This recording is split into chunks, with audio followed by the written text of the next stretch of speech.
can't be the only one that finished this game and had a moment of thought, just thinking like, is all this that's happening right now, me playing this game, me making a video talking about this game, is this a part of the story? I don't know, man. This game is freaking meta. So, I just finished playing Alan Wake 2, almost a full year, actually more than a full year after the original release of the game, and I want to make a video here to get my thoughts out on it, because my god, I have quite a couple. I want to get a few things out of the way. First things first, if this is the first time you're seeing my face on this channel, welcome. My name is Joe. I talk about movies, TV shows, and occasionally video games. I admittedly do not get to play as many games as I used to, so I don't make that many videos on them, but occasionally I'll make a video like this and talk about my thoughts on a game. But if you like to see reviews on the latest movies, TV shows, news in that space, and news on video games, I do all of it. So subscribe, stick around, please. I'd love to have you back. Also, this is not going to be a video essay style video of me explaining what Alan Wake 2 means and what any of this game actually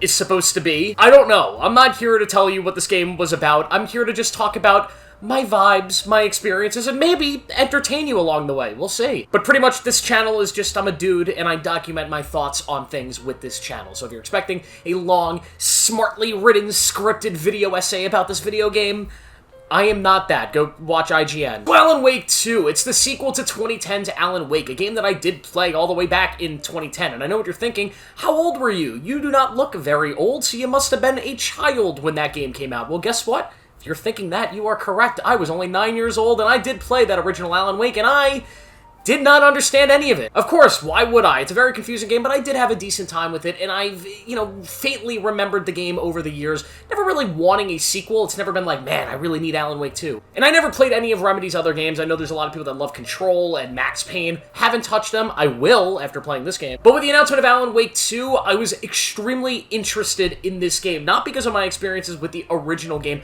but because of the reveal of Alan Wake 2. It was pitched as this new survival horror game with gorgeous graphics that looked very much in the vein, both gameplay and visually, of the new Resident Evil remakes, which I love. I loved Resident Evil 2, and I adored Resident Evil 4, so if you're giving me more of that, but now a new game with some weirdo Hideo Kojima-like stuff, I'm here for it. And I thought, man, I'm old enough now that I'll probably understand the stuff that's happening in the game. I was wrong. I didn't understand any of it. But I'm happy to say, I have now played Alan Wake 2, and I fucking loved it, man. And it took me a while to actually play this game. It's been sitting on my shelf for over a year. I just kept pushing it back. I remember at release, I bought the game at release. Not the physical copy. I own a physical copy now because they weren't selling physical copies. What the hell? But I bought the game at release, and it was just kind of sitting there, and I was waiting on it because then Spider-Man came out, and I was playing that for a few months, and then Final Fantasy VII Rebirth came out, and I was playing that thing for a lot of months. Finally, I jumped into it, and man, I just had so much fun with this game. I had such a great time with it. The craziness about it, the weirdness, and I kind of want to talk about what I think makes this game so special, and one of, honestly, my favorite games ever. If you've never played Alan Wake 1, it's about this guy named Alan Wake, believe it or not. He's going on vacation with his wife to this place called Bright Falls, Washington. It's this really small town that's totally not Twin Peaks from Twin Peaks, but it's definitely a David Lynchian-inspired town. It's very weird, very small, very creepy. And Alan Wake's wife ends up falling into this lake, which is like a portal to another dimension, so then he goes into the lake to get her, and then things in the world change because he's a writer, and when he writes stuff, he has this supernatural power that it changes stuff in the world, and you fight these shadow creatures, and then you get your wife back, and then you don't, and then Alan Wake is stuck in the parallel dimension, and yes, that is Alan Wake Explained by Joe Marchioni. See, I'm a great YouTuber. If you came here for the explanation video essays, now you know this is not that. But Alan Wake 2, at the start of the game, Alan Wake is stuck in the Dark Place, this other universe. And the game opens with you playing as somebody who's not Alan Wake. You play as Saga Anderson, this brand new character who is an FBI detective, right? And she's coming to Bright Falls to investigate a cult murder. There's a cult murder at the beginning of the game. She's here to find out what is this cult doing, who's responsible for it. It feels very much like a Stephen King type investigation story at the front. And I can understand why a lot of people would be upset starting an Alan Wake game, and you're not playing as Alan Wake. You're playing as just a random chick. This feels like it was made by Kathleen Kennedy. But I found Saga Anderson to be one of the most incredible characters in gaming history. One of my favorite characters ever, and there's a real balance of this game. It is a 50-50 game. Most of the game, you're either playing as Saga or Alan Wake. Half the time you're playing as Saga, half you're playing as Alan, and they have these very unique campaigns to both of them, which feel incredibly different, not just from a narrative point of view, a locational point of view, but also gameplay. What you're doing as each character feels distinctly different, which made playing each one very unique and fun. And I will say I did prefer one over the other. I preferred Saga's missions a little bit more to Alan Wake, but I'll get into both and talk about the positives and the negatives of both sort of storylines. But the basic story of Alan Wake, at least that I understand, is that Saga is in the real world trying to get Alan Wake out of the dark place because things in Saga's life are being messed up by Alan Wake's story, a story that he is writing from within the dark place. And Alan Wake's story is he's trying to escape the dark place and stop this guy named Mr. Scratch, who's essentially the devil. He's a big, bad, dark bastard. So that's her story. One character on the outside trying to get a character on the inside out. They're both trying to meet up and beat the bad guy. There's a lot more going on other than that, but I am not the guy to explain any of it. Talk to Sam Lake. So let me talk about the Saga missions first. The way Saga's missions are sort of outlined is you're in this sort of mini open world of Bright Falls that has a lot of these different subsections. You have Cauldron Lake, you have the main town of Bright Falls, you have a few different locations that feel a little open worldish for her to explore. And you go to each one of these locations and have some sort of investigation quest line. You have to investigate the murders, you have to investigate different things that have to do with the major story. And she's got this gameplay element to her called the Mind Place. It really is a way of making the pause screen one of the most interesting things in the history of gaming. When you pause as Saga, you enter what she calls this mind space. It's this room that she uses as an investigation hub for her crimes. And you are in this room a lot, which I know might bug some people. You spend a lot of this game in a pause menu, but here is where you're investigating these crimes. You're putting together, the different aspects of the cult and of the dark place, and you're figuring things out. You're running profiles on different characters, and you actually get to feel like a detective, like this character of Saga, this badass genius detective that she is. And when you're not doing that, you're out in the world, you're collecting information, you're fighting some really creepy bad guys, and combat that does actually feel pretty satisfying. I haven't played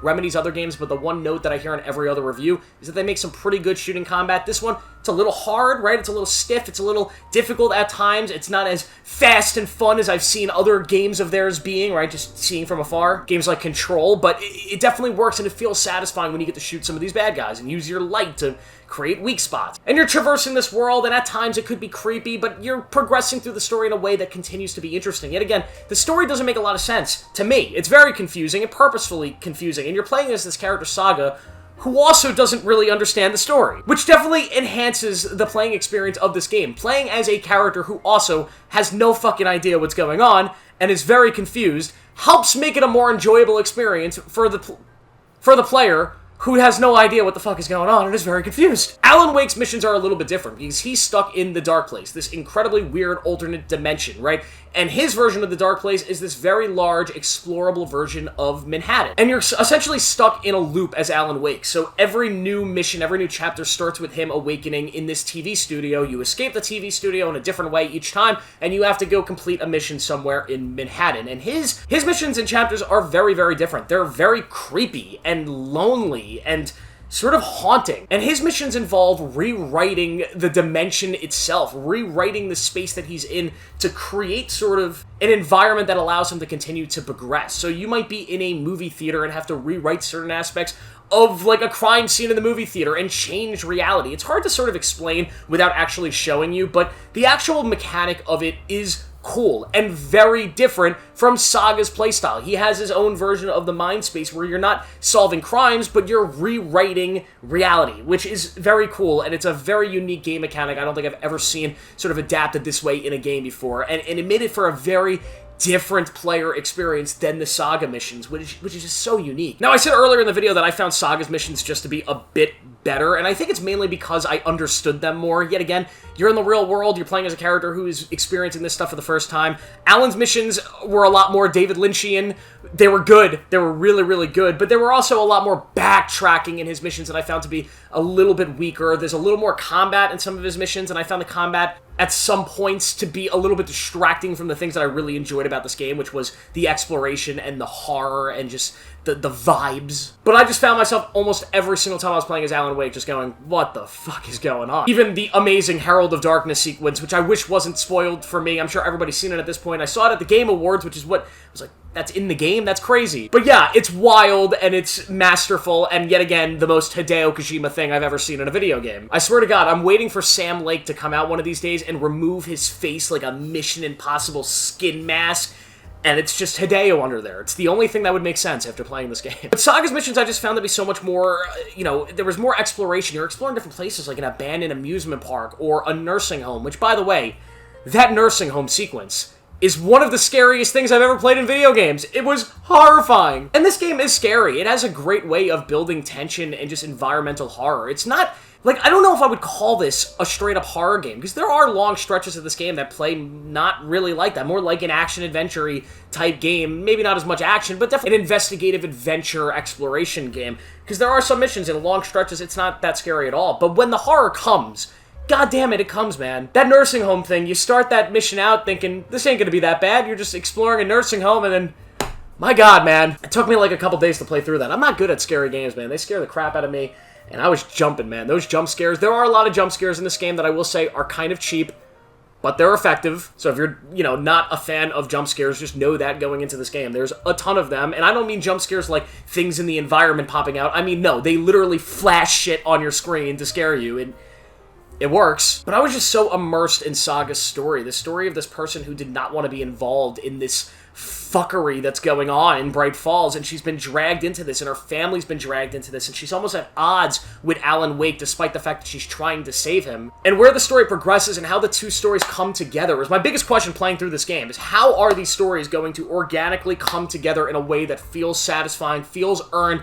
and delivers a great third act. And I will say, I'm a little bit mixed on the third act of this game, but I found the way that the stories converge and the way that they handled it to be so smart. Because one of the big things of this game is you don't have to play it in any certain order. You could play this game out of order. It doesn't matter if you play through all of Alan Wake's missions first or all of Saga's missions first. You get to choose how you want to progress through the story, which yet again opened up the question of how do these converge. And I really enjoyed the way that it did it, and the story made enough sense to me that I was continuously guessing what was going on. Yet again, there's a lot that I don't understand, but you understand enough. Like, they know, the people that wrote this game understand the audience is not going to grasp every single idea they're throwing at you. But there is enough of a base vibe and a base story here that even somebody who's never played the first game, even somebody who does not understand anything about the David Lynchian stuff going on here, can say, all right, I get enough. And that is great. To have that in a game that's this convoluted and this complex is amazing and difficult to do. My issues with the third act are mainly because it is sort of very subtle, and you're expecting this big third act with a ginormous boss fight like you get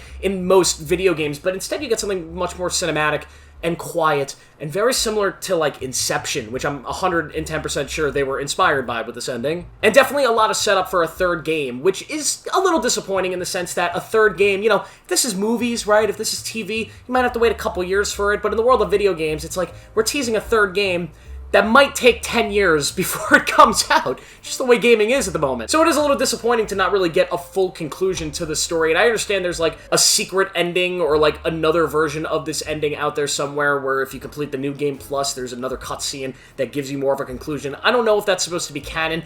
I don't consider additional DLC endings to be canon in any video game. I just think the ending that the game was shipped with is the ending of the game. Anything that comes after is bullshit, in my opinion. Because of that, the ending of this game just isn't as satisfying as I wanted. It's definitely an open-ended ending, and I thought the final mission of the game was also just a little meh. Saga's ending and the things she has to go through are amazing, but the Alan Wake side of things just felt like I wanted a little more after spending as many hours as I did in this world, immersed with it. I also think at times, the game does not hold your hand ever at all. It rarely tells you where to go. It rarely tells you where things are, especially with the Alan Wake missions. They very much are these puzzles that you have to solve, and there are times that it was a little frustrating. There was something so small that's hidden somewhere that you have to find, or something so stupid that it's easy to miss, and when you do miss it, you're stuck roaming around for 20-30 minutes until you finally get so frustrated that you're looking up a guide to figure out what the hell you did wrong. And like little things like that in video games do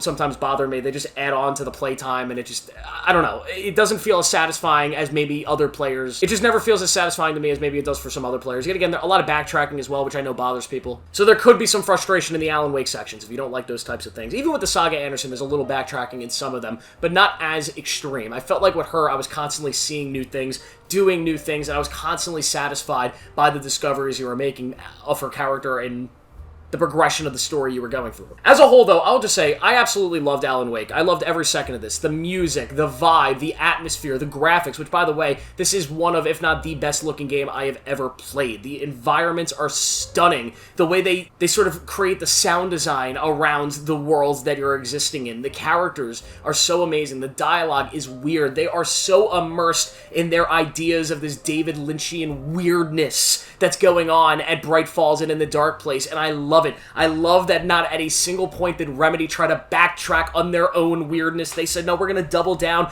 We don't give a shit if people are going to be scared off by it. This is what we're doing. We're telling this Hideo Kojima weird-ass story. And I love it. And you feel so immersed in it, and you could feel the love and the passion around everybody who made this game. And it's one of those things that I love, is you play a lot of games these days that feel very factory-made, that feel like they were made by a big studio with a ginormous sort of mega corporation above them, and there's so many things in the game that are just there to give that basic sort of satisfactory feeling to their audience and give them a reason to spend more money in it. You don't get a lot of games like this that just feel like a love letter to video games and to the genre that they're making the game in. It feels like a game that was not made to make a gazillion dollars and to slam you with microtransactions or to feel like franchise creator, right? It just feels like a story that Remedy needed to tell. They needed to get this game out there. It was begging them to be made, and they finally got to make it, and they poured their love into every second of this game, every mission, every visual, every set piece. Everything here is made with love because it needed to be made. It was begging to be made, it was fighting to be made, and that's the type of shit that I love in video games, movies, TV shows. I love when you get art like this. I love when you get projects like this where you could just feel it, right? You could just feel that this is something a little more special. And Alan Wake 2 is a special game, and I hope maybe that I've convinced one or two of you to play it, because it is worth